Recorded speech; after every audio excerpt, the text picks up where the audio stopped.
Consolation Prize is an awesome title. Thank you.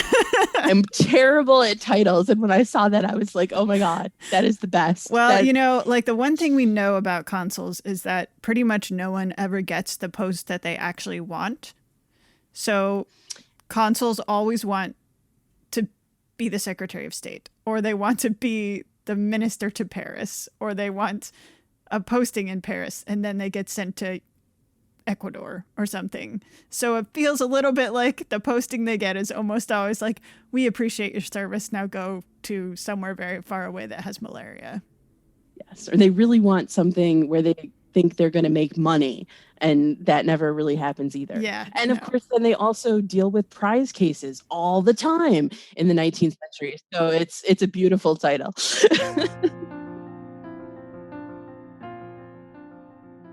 Hi, I'm Abby Mullen, and I'm delighted to welcome you to this very special bonus episode of Consolation Prize.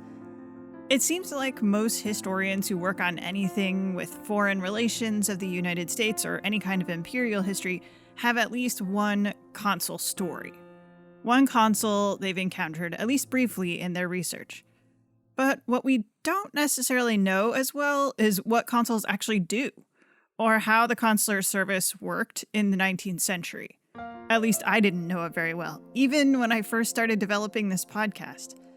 But luckily, some historians work on this very question. And today we're talking to one of the best.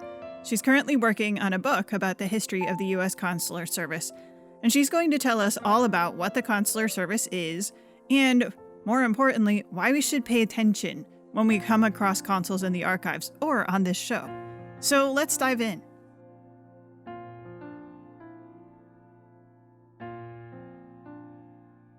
First off, would you just introduce yourself? Sure. I'm Professor Nicole Phelps. I'm an associate professor of history at the University of Vermont. I have a PhD in American and European history from the University of Minnesota, and I did my undergraduate work in international relations at the George Washington University. So, as you know, Consolation Prize is all about the history of U.S. consuls, but one of the things that it kind of seems like some people don't necessarily know is, what is a consul? What does a consul do? So that's a really great question, and there's lots of different answers to that. One of the things I think that makes consuls so fascinating is how much they're called on to do. And I do think, before I start to get kind of specific about some of those tasks, I think it's really important to keep in mind that um, not all consuls are called on to do all the same tasks. So the specific portfolio for their job really depends on where they're located. And so consuls who are operating in major port cities have kind of a different portfolio of activities than consuls who are working in China or the Ottoman Empire, where there are kind of unequal treaties in place. And that it's, again, then also different from consuls who are working in places where there are a lot of American tourists, or where the United States has some very particular kind of industrial interests, or so there's a lot of different things going on. But certainly, if we think about kind of broad categories of things that consuls do, one of the main things that they do is to aid Americans abroad, and especially aiding those Americans in maintaining property rights. So if an American dies abroad, the consul takes possession of their goods, and also their body. If sailors are taken ill and can no longer be on the ships that they're on, they're under the jurisdiction of consuls who find them medical care. Americans who are shipwrecked, the consuls deal with that. So all kinds of issues related to those Americans abroad. Um, the consuls are also definitely there to facilitate trade. And I want to kind of separate facilitating trade from promoting trade. Facilitating trade is like the real nuts and bolts. Consuls provide the paperwork that people, and in particular ship captains, need to get through U.S. customs. So it's, inventory of who's on the ship, what goods are on the ship, how much they're worth, where they've been quarantined, all of these kind of things. And so the consuls are really, really important in terms of generating revenue for the US federal government because of their role in the operation of the collection of customs. And certainly before 1913, when there was a federal income tax, customs duties are the main source of federal revenue for the entirety of the 19th century. So it's really important. Consuls also gather information so that other parts of the US government can do their jobs. Some of that is kind of, State Department information, like what's happening politically of interest. But they also gather health information about quarantines. They gather currency information for the Treasury so that the Treasury can properly value US currency. They collect plant samples for the USDA later in the century. Sometimes they collect meteorological data. They answer random questions from other parts of the government, from members of Congress, from members of the public. So really, they're kind of a catch-all in terms of providing the government with information that can only be collected abroad. So those are, I think, kind of the three really big things. And then if they're in China or the Ottoman Empire, they are also part of operating the extraterritorial legal system. So they actually operate a U.S. court and jail for American citizens. In a few places, actually also mostly in parts of the Ottoman Empire, they can play a quasi-diplomatic role. And that's kind of when there's lots and lots of separate territories, some of which have autonomy, like Egypt, for example. There's the consul there is doing more things that we'd expect to see a diplomat do, but there's only the one diplomat, and he's in Constantinople. So there's that quasi-diplomatic role. Also, as the 19th century goes on, consuls are there to to promote trade. Consuls promote trade, which is actively looking for, investment opportunities, market opportunities, trying to connect American businessmen with local businesses. And then finally, as the 19th century comes to an end and the 20th century begins, consuls are starting to take a role in managing migration. So they're involved in health inspections. They start to be involved in issuing passports and things like that, that is kind of what we think of as the core of consular activity today. That comes very, very late to the actual consular portfolio in the 19th century. I'm so interested in the quarantine thing because that's actually something I'm really interested in personally. So I'm really interested in how these consuls sort of act like scientists in some ways. They, make these health observations, or we've found bunches of examples of sort of amateur archaeologists or amateur naturalists like sending weird stuff back to the United States. I'm so interested in that part of their role. Reporting on quarantines is something that they're legally obligated to do. Some of the things that they choose to report on are, their own interests, and you can see kind of the individuals' personalities and interests coming out in those things. The State Department does publish consular reports for the general public, and there's certain topics that the State Department encourages people to report on, but then it's also like, we expect a report. Go figure out something to write on, So, like, I've done a lot of stuff with consuls who are posted in Austria-Hungary, and there's all sorts of reports on beer and paper making, and is this a good market for U.S. cotton exports and stuff like that. So it can definitely vary by what consuls are interested in. Yeah, in our first episode, we actually talk about Marmaduke Burrow, who is so interested in naturalist pursuits that he ends up finding this vulture that has not previously been described by scientists. And so it's actually named after him now. And it's so cool. Like, look, there's like a little piece of a consul in a vulture. But he's actually an interesting segue into the next question, which is how do you get a job as a consul? The consular service exists as its own separate entity from 1789 until 1924. And the process for getting a job is varies a couple times over that period, and especially in the early 20th century. But basically, if somebody wants to be a consul, they need to be nominated for that position by the president. And so there's lots of lobbying that goes on throughout the 19th century. People are lobbying the Secretary of State, they're lobbying the president, they're lobbying their member of Congress. So the consular appointments are very much tied up with the political patronage system and the party system. Um, and once you're nominated, then of course the president kind of submits that appointment to the Senate, and the Senate would confirm that appointment. And there's no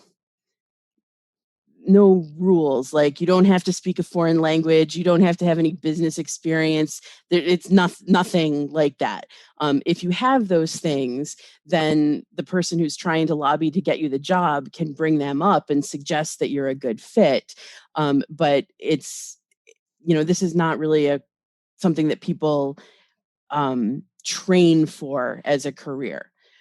And so then once you are approved by the Senate, you go to your post at your own expense. And the kind of two other important elements before you can actually start doing your job. One is that you have to have a bond from that you give to the U.S. government. So basically, you need a banking firm that will agree to back you up somewhere between $2,000 and $10,000, depending on the post that you're at, which will basically, cover expenses if you do something unexpected with government funds. This covers you, and so that's essential. And then once you arrive at your post, then you need another document from the host government there, the exequator, and that is kind of the consular equivalent of a diplomat's credentials. And that's the host government acknowledging that the consul has the right to be in this place and to exercise consular functions. Okay, so I need to ask, can you give me an example of someone who had to, the bond had to be collected because they did something strange? Um, I not as clearly as you would like. um, the way I've been doing my research has very much kind of focused at this point on um, the the Central Consular Bureau in Washington, D.C. And so it's been less like down in the weeds of specific consular posts. I will say that, the consular service definitely had a reputation for being corrupt, which I actually am not entirely sure that that's a particularly justified reputation. But the one place where it does seem to, like, there were multiple investigations, and I believe some of the bond came into play in China in the 1860s and the 1870s. That seems to be a particularly problematic area. And I think, relations with China are really, really fragile because there's so few Americans who know the language. So the consular system is very reliant on Chinese nationals to translate and be part of the staff. And for those Americans who do have the languages, um, I think there's wide latitude for them to get away with things because there's very few people in the State Department or back in the United States that can really check them on what's going on. One of the things that's always complicated when you're doing research and you run across diplomatic officials is that you've got all these different kinds of people. So you've got the consul, and you've got the vice consul, and you've got the consul general, and then you've also got an ambassador or a minister plenipotentiary or a charge d'affaires. And you're like, what are all these people? So can you just kind of lay out for us who are all those people and how do they relate to each other? Yeah. So, so in the long 19th century, 1789 to 1924, the State Department is, when it comes to overseas interactions, the State Department is kind of divided into three pieces. There is the staff in Washington, D.C., that's kind of coordinating efforts. There is the diplomatic corps, and then there's the consular service. And after 1924, that's reformed into the U.S. Foreign Service, which is what we have today.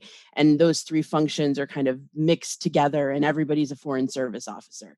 But prior to 1924, it's these distinct branches, and the diplomats are responsible for kind of high politics and representation.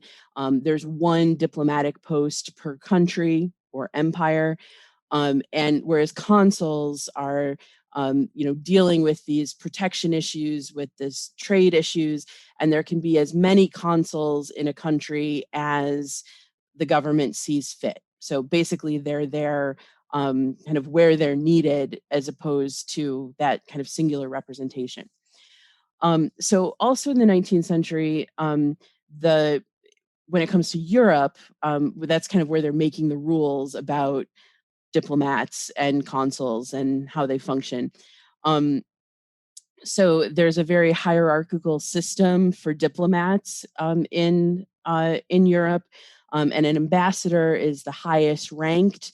An ambassador is the chief of mission at an embassy, and in the 19th century, it's only great powers who exchange ambassadors. So it's a very exclusive title, very different from the way it operates in the 20th century.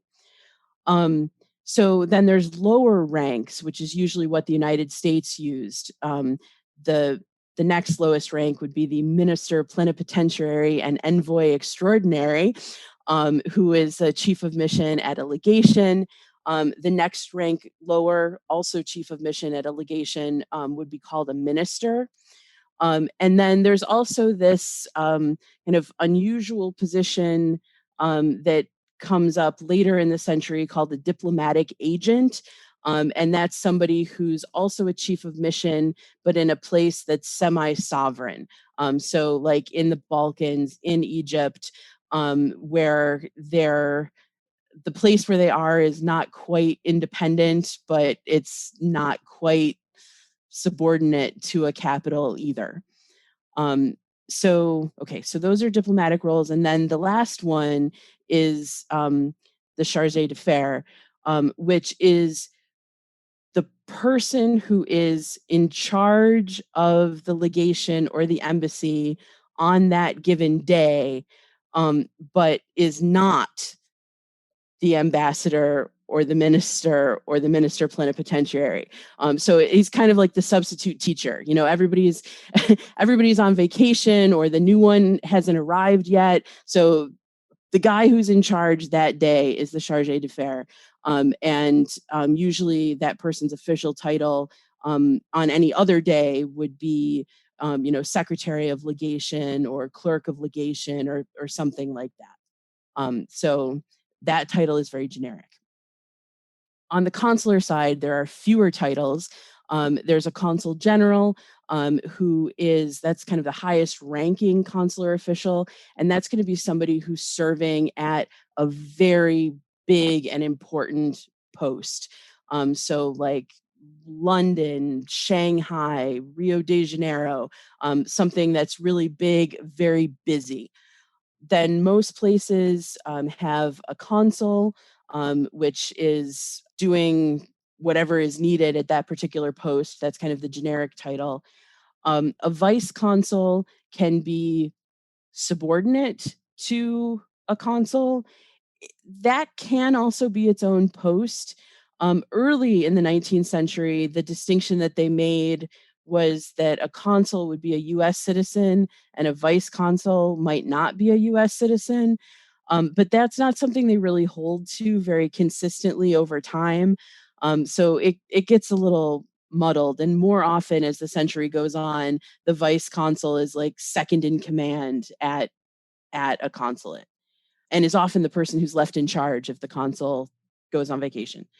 And then there are consular agents, and these are people who are appointed by consul generals or the consul to be kind of in the district at other locations.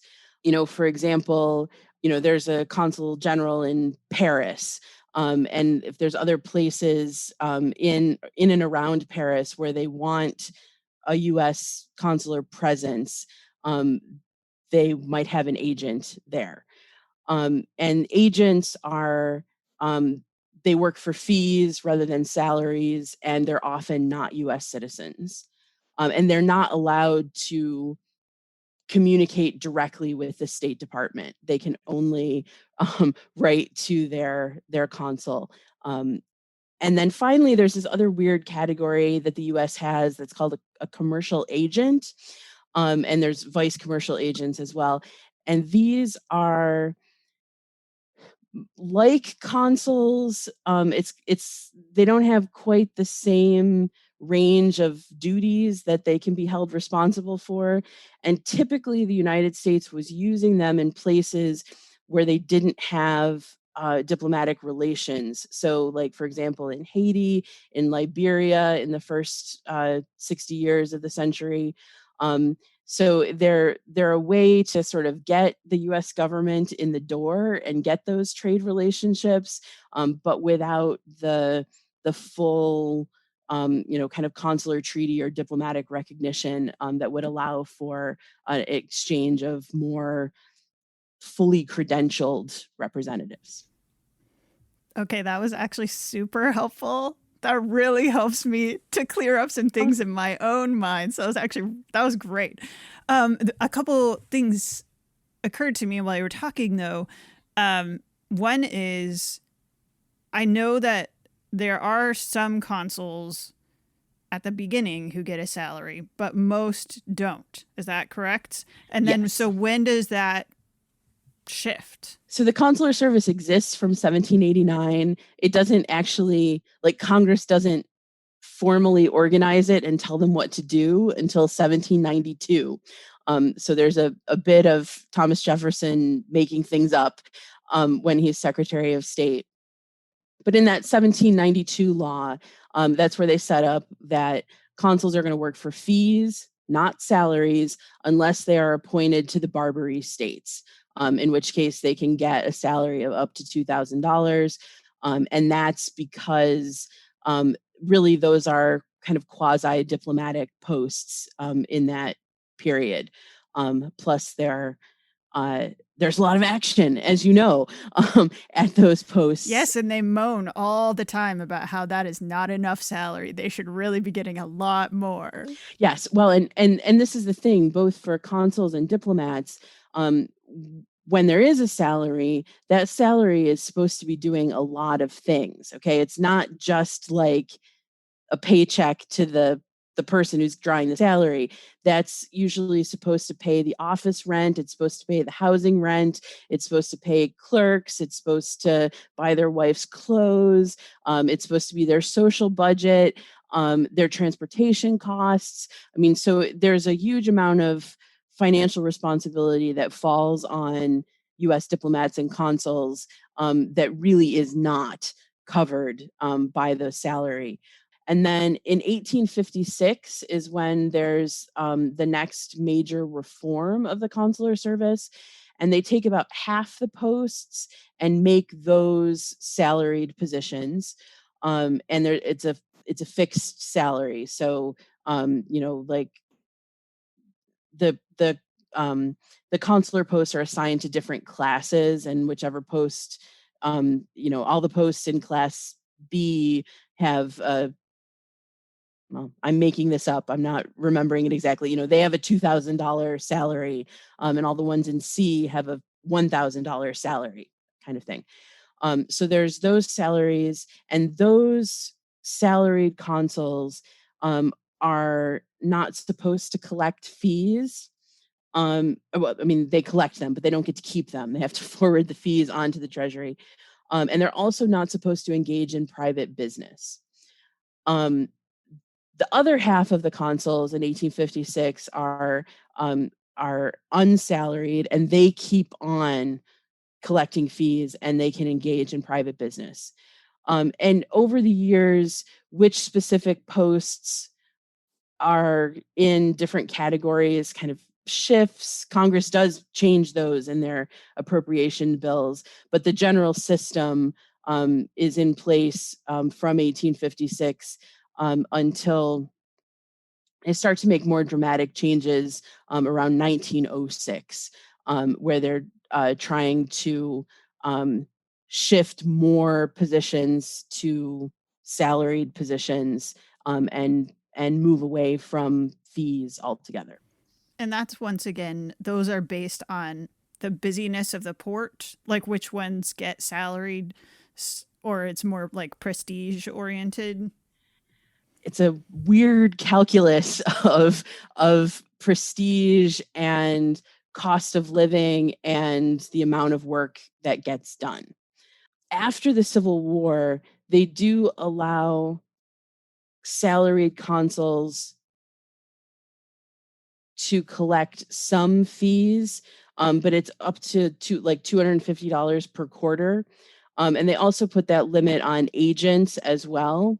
And so there is a bit of supplemental income that can happen beyond the salaries, but is it's very uneven from post to post, and sometimes even at the same post from year to year. Somebody might be getting $300 one year and $3 the next year.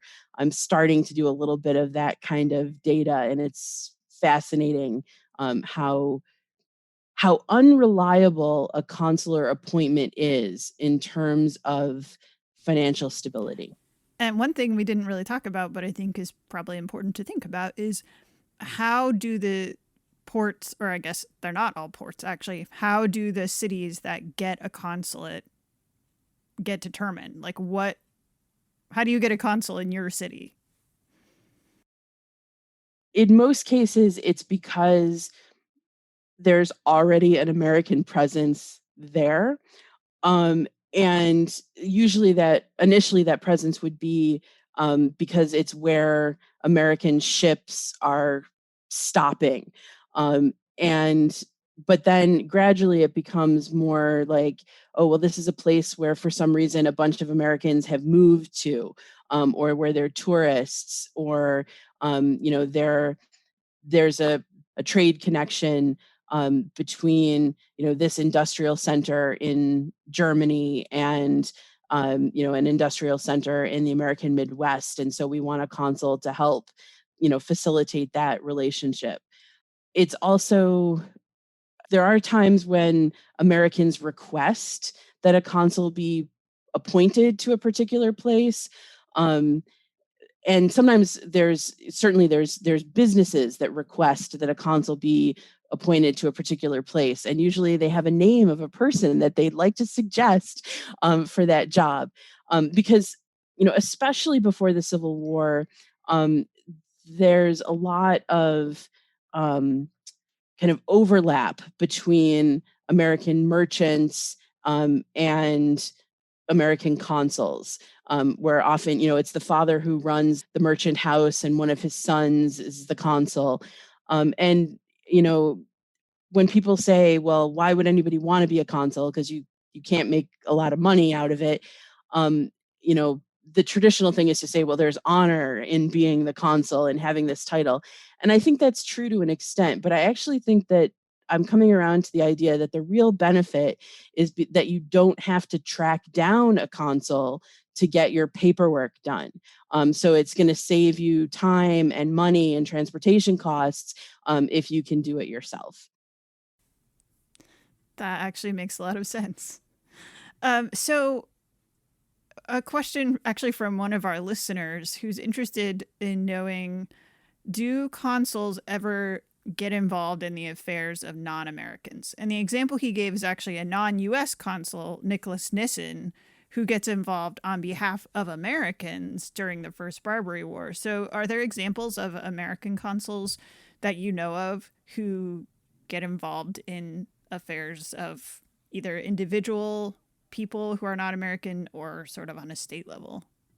Yeah, well, certainly, one of the things that consuls do, and Julia Irwin at the University of South Florida is working on a project that there's a lot of consuls in because of this, is they help a lot with disaster relief of various kinds, which kind of naturally emerges from the help with shipwreck function that's in those early consular treaties. But then, she's finding evidence of them assisting with, with hurricanes and volcanoes and all sorts of things like that. So they do provide kind of that sort of general public relief for those kind of disasters. Um, I have also seen evidence of American consuls trying to help foreign citizens who need something from the US government. Like usually that foreign citizen had some American relative, and the relative has died, and how do they get the property from that estate, to this person? How do they apply for damages for property, if an American abroad damaged the property of this foreigner, how do they get restitution for that? That happens in Mexico quite a bit. So the there are those kind of things. And, one of the other patterns that I see is in a lot of the bigger places, there are consuls from many countries that are posted to that place. And the consuls tend to form their own kind of community, and they help each other. But there's also a lot of places where the American consul is the only consul. And in those places, there can be more opportunity for that person to be kind of part of the town and in ways that are quite unique, and I would argue in the bigger picture help to kind of reorient some of those places into an informal American empire and away from the empires in which those places are actually, part. Um, Can you give me an example of a situation like that? Like, where have you seen that happen? well, certainly. So one of the things that happens during and then in the decade after the Civil War is that the US Consular Service pushes into the British Empire in a big way. And this is happening all over the world, but where it's most noticeable is in Canada. And like there are dozens of US consular posts in Canada, and they are kind of helping to integrate the US and Canadian economies in ways that are that well, not the Canadians aren't always thrilled about, but the British aren't always thrilled about that as well. And in fact, the US relationship with Canada when it comes to consuls is totally unusual. Like whenever I try and make graphs of things and, plot, and I have some comparisons with other governments. The US relationship with Canada always skews the picture because it's like an order of magnitude bigger than any other consular relationship that I've ever seen. That is really interesting. So we kind of talked about this a little bit, but at some point, it seems like it goes from the consular service being like whoever can lobby hardest gets the job to actually requiring maybe a little bit of skill or a little bit of experience in diplomacy to get a job as a consul. First of all, is that true? And second of all, if it is true, when does that transformation happen? There are some experiments in the 1870s and 1880s with having an exam to join the consular service. Um, and that doesn't really go anywhere. Although the exams are in the archives, they're fascinating. Um, and then in 1895, Grover Cleveland issues an executive order that says, you have to take the exam in order to be a consul. That's reissued under Theodore Roosevelt in 1905, and it becomes a law in 1906. However, um, there are still a lot of things that can intervene. So you can do really well on the consular exam and still not get a position because you don't quite know the right people, or you don't have quite the right social background, or there's also an effort to try and balance where consuls are coming from. So, like for different parts of the country. And so, some people who don't do as well on the exams still get positions because they want to try and balance out where the consuls are coming from. Um, I will say that one of the things that I'm looking at with some of my research is it's starting to appear to me that there is a de facto professional consular service after the Civil War, because the Republicans hold the White House for almost the entire time between Lincoln and Woodrow Wilson. There are opportunities for consuls to be reappointed, or to be shifted from one consular post to another, and so people are ending up with careers as consuls, even though they're still political appointees. Um, and we see that even more with consular agents, where they are not really related to the elections. So, there are people who are US consular agents for 20, 30, 50 years. And I would argue that they're the ones who actually kind of keep the whole thing running because they actually know how to do their jobs in ways that the other political appointed consuls, there is a really steep learning curve to being a consul. And, they give you an instruction manual in the 19th century. And, up until about 1860, that's about 4 pages long. And then, in by the 1890s, it's about 700 pages long, although much of what's in there is copies of treaties. That's so, I mean, it tells you yeah, it's not very helpful at all. Um, and where we start to get a real shift is in 1906, where one of the things that Congress does, besides having these merit-based consular exams, is they also create a position of consul general at large. And so there are 5 of them initially, and they have a salary. And what they're supposed to do is travel around to different consular posts in their part of the world. So like um, there's one for Latin America, there's one for Africa and Asia, there's one for Europe. And they're supposed to inspect the posts and make recommendations about how things operate. And that is really a turning point for the professionalization of the service, because all of a sudden the State Department back in Washington has many more details about what's actually happening out in the field. And then they can start to try and make it more uniform. They start trying to push out people who are not US citizens. They start, and of course, we also have better communications technology, and transportation. So they start pushing out those agents that had been working for fees, and moving towards having fewer consular officials, but more professionalized and more responsive to what's happening in DC. So 1906 is the start of that. World War I helps purge a lot of US citizens out of the service, which kind of gives a little bit more of a blank slate for reform. And then they're kind of riding that reform wave through to the Rogers Act in 1924 that creates that unified US Foreign Service.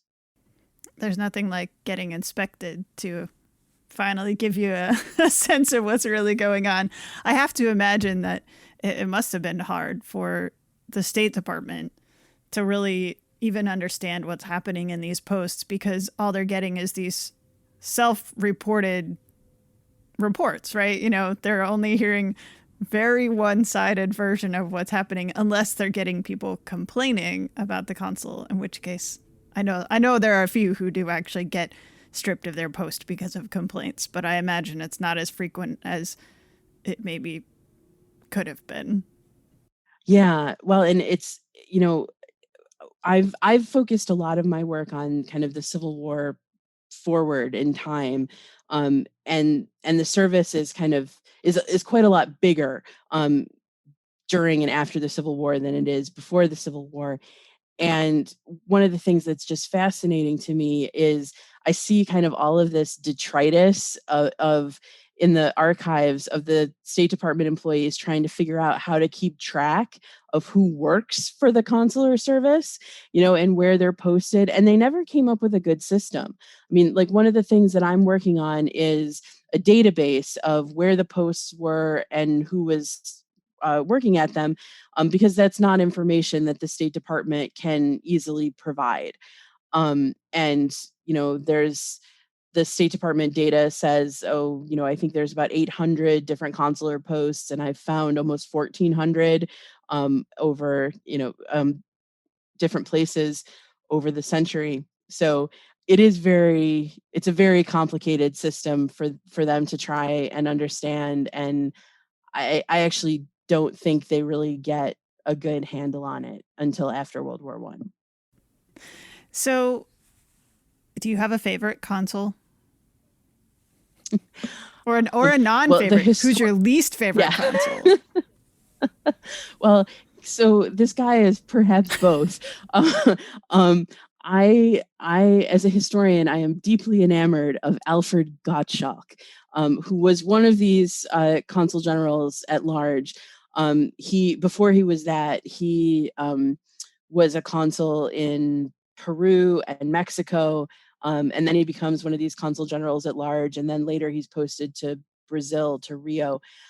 But he is the consul general at large who created the most paperwork. And so as a historian, I love him because he created all of this paperwork. But it's not only the kind of official paperwork, but it's also, he's writing private letters to people at the State Department that have been archived there, where he's speaking much more openly and frankly about what he's seeing and what needs to be done, and he offers comments about the local culture and things like that. So you can really see, you can see his devout belief in efficiency. Like, he really thinks the world will be a better place if we can operate like businessmen. Um, but then you can also see, some of his racial prejudices. You can see some of his gender prejudices, class prejudices. So it's a really cool a really cool set of documents. And he was also inspecting, so like Africa, the Ottoman Empire, and into Russia. And so it's also helpful as a historian to see kind of that range of places, because it gives kind of a comparative perspective as well. So yeah, Cool. it's good. Actually, if I could mention Yes. one more thing, both about him, but also about the kind of professionalization and efficiency here. So like these inspection reports, the inspector sits down with the consul, and it's like 250 questions that they have to go through, and it's like all sorts of stuff, like what furniture is in the office and who owns it and all of this. But the first set of questions is about where the consular office is and where the residence is. And this is also something that in the instruction manuals, the first instruction is, when you get there, write to the State Department and tell us that you got there, but also tell us where the consular office is. Because these are, it's not a permanent building. The consuls have to find their own office space. And sometimes they pass it along from one consul to another, but not always. And it's not something that's organized from Washington. And so to me, that question of like, how do we find you, um, is is a rather shocking question, but really shows, I think, how little real control Washington had over these people out there in the world. It's quite miraculous that the consular service worked as well as it did. Yeah, that's a really interesting point that, you know, they have so much autonomy because the State Department just can't keep track of them. And so that's a really interesting example of that case.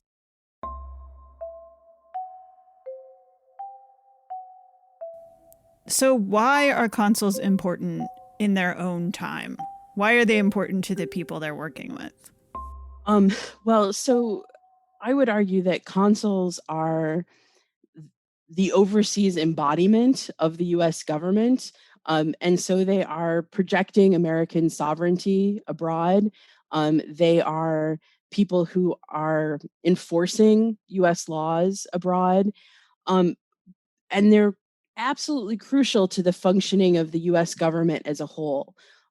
Earlier, I mentioned how important they are to the customs process and the collection of federal revenue, but then also all of this other data that they collect, especially the data that goes to the Treasury Department, I think is really crucial in keeping the domestic US government and the domestic US economy functioning. So um, they're really kind of the nuts and bolts of the federal government when it comes to connecting the U.S. government to various places around the world.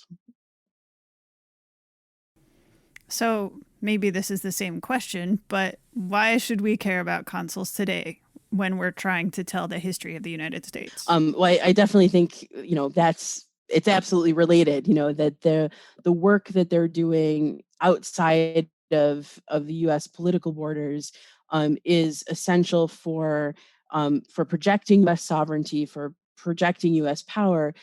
They're also crucial in kind of um, creating international law, creating international norms. So a lot of the ways in which people and goods move in the world, in the late 18th century, in the 19th century, and on through the 20th to the present, those channels were either established by consuls or they were fortified by consuls. So they're really shaping the ways that both governments interact, but also the way that private citizens interact and the way that private citizens interact with their government. Um, And certainly, for a historian, I think consuls are a great site for understanding transnational history. But the transnational history, there's people who see transnational history as being looking at private citizens, like avoiding the state. And there are other people who think transnational history has to involve the state. And by looking at consuls, I think you kind of have the best of both worlds, because you're seeing how everyday people interact with the state. Whether that's sailors, whether that's merchants, whether that's tourists, all sorts of Americans and all sorts of foreigners interact with the US federal government in a consul's office. And I think that's a really, it's methodologically interesting, and we can get a lot of good understanding of how the world worked, and how the world worked not just for really powerful people, but for lots and lots of people dealing with lots and lots of problems. Consular records are great for that. So what you're saying is anybody who's working on the US and the world should not just take the consuls for granted, but they should really jump right in on those Absolutely. guys. And traditionally the narrative is, the diplomats did important stuff, consuls, they did this administrative stuff, and it's not interesting.